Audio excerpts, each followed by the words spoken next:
যাতে না আসে সেজন্য যারা বিদ্যুৎ লাইনে আছে তাদেরকে পয়সা দিয়ে ম্যানেজ করতেছে, ঠিক কিনা?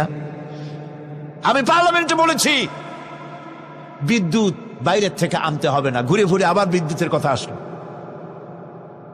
বিদ্যুৎ আনা লাগবে না, কারণ আমার দেশের চাহিদা হচ্ছে 2500 মেগাওয়াট, সেখানে 1800 মেগাওয়াট আমাদের আছে।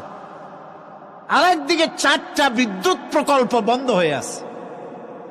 ওই 4টি বন্ধ হওয়া প্রকল্প যদি চালু করা যায় তাহলে 2900 মেগাওয়াট বিদ্যুৎ উৎপাদিত হতে পারে বলে বিশেষজ্ঞরা বলেছেন।